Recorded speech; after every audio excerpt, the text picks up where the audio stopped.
Yo les golfiteurs, j'espère que vous allez bien. Aujourd'hui j'avais envie de répondre à plusieurs interrogations que beaucoup d'élèves me posent en cours. Quand est-ce que je dois changer de matos? Est-ce qu'il faut que je prenne de l'occasion ou du neuf? Et si je prends une série, est-ce que je dois prendre une série complète? Oh, calme-toi, calme-toi, on va en parler. Petit disclaimer avant de commencer la vidéo, tout ce que je vais dire, ça va être juste mon avis personnel. Je ne représente pas le corps enseignant golf français, donc je vais juste vous répondre en fonction de mon vécu et de mon expérience. Alors ne prenez pas ça au pied de la lettre, vous avez le droit d'avoir votre avis également. Commençons. Alors déjà pour moi, il y a un prérequis qui est vraiment essentiel si vous voulez changer de matos. Il faut déjà que vous contactiez la balle régulièrement. Si vous faites des grades sur grades ou top sur top, laissez tomber, ça sert à rien. Certes, en changeant de matos, ça va peut-être vous aider à mieux contacter la balle, mais si vous passez par un fitting, ça va être compliqué pour le fitter de trouver un matériel adapté pour vous parce que vous n'allez même pas réussir à faire décoller une balle. Donc déjà, premier prérequis, quand est-ce que je dois changer de matos? Quand tu toucheras des balles régulièrement. Quand je dis régulièrement, il faudrait au moins que tu aies des contacts à peu près potables 6 ou 7 fois sur 10 déjà.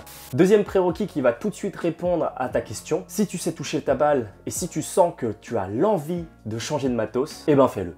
Pour vous raconter ma petite histoire, moi j'ai changé 3 fois de série en 2 ans. Bon, je vous l'accorde, ça c'était une énorme connerie. Mais mon raisonnement c'était celui-là. Ce que je voulais surtout pas, c'était attribuer la faute à quelqu'un d'autre que moi quand je ratais une balle. Quand je ratais une balle, je voulais pas me dire que ça pouvait être à cause de mon matos que je ratais mon coup. Je voulais vraiment pas me trouver d'excuses, du coup je voulais absolument du matos adapté et me dire que si je ratais une balle, eh ben c'était tout simplement ma faute. Quand je te parlais du prérequis de l'envie, c'est vraiment quelque chose d'important. Parce que si tu as vraiment l'envie viscérale de changer de matos, je pense qu'il faut pas que tu t'en prives. Parce que sinon dans ton golf, tu vas commencer un peu à psychoter, à te dire ah là là, je joue mal, je me dis est-ce que ça serait peut-être à cause de ci, à cause de ça. Et si la part psychologique commence à prendre le dessus en te disant que c'est pas ta faute et que ça peut être la faute du matériel, dans ton évolution, je pense que ça va t'impacter lourdement. Donc pour moi, si tu contactes la balle régulièrement et que tu as vraiment cette envie de vouloir changer de matos, eh ben vas-y, fonce.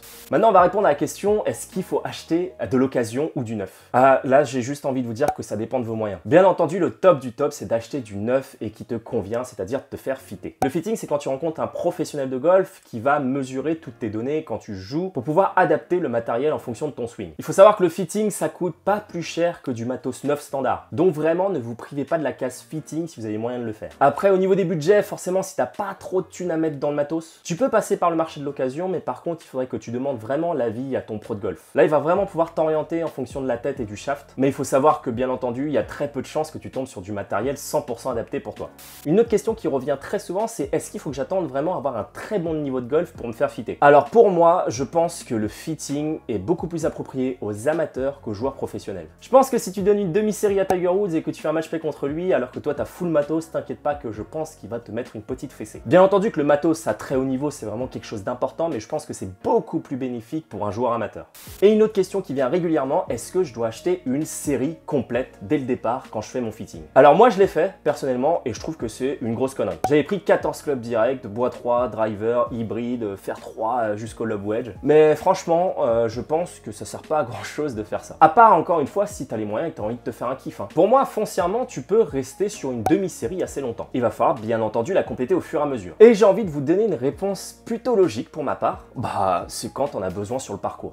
Pour moi il faut que tu complètes ta série au fur et à mesure quand tu commences à sentir un manque récurrent de distance sur le parcours. Admettons que tu as acheté une demi-série et que tu as un fer 7 et un fer 9. Ton fer 7 on va dire que tu vas le balancer régulièrement à 120 mètres et ton fer 9 tu vas le balancer régulièrement à 100 mètres. Bien entendu régulièrement il va t'arriver sur le parcours d'avoir une distance de 110 mètres. À partir du moment où tu commences à avoir une récurrence en termes de manque à 110 mètres et que tu te dis qu'à cette distance que tu dois faire un fer 7 contrôlé ou un gros fer 9, et ben là c'est peut-être un moment de s'acheter un fer 8. J'insiste vraiment sur ce terme de manque récurrent. Pour compléter sa série, il faut vraiment que tu sentes que sur le parcours, il y a toujours quelque chose qui te manque à chaque parcours. Et là, c'est le moment de compléter. Par contre, si tu joues avec ta demi-série et tu sens que voilà, t'as pas besoin de quoi que ce soit en plus, franchement, on reste comme ça.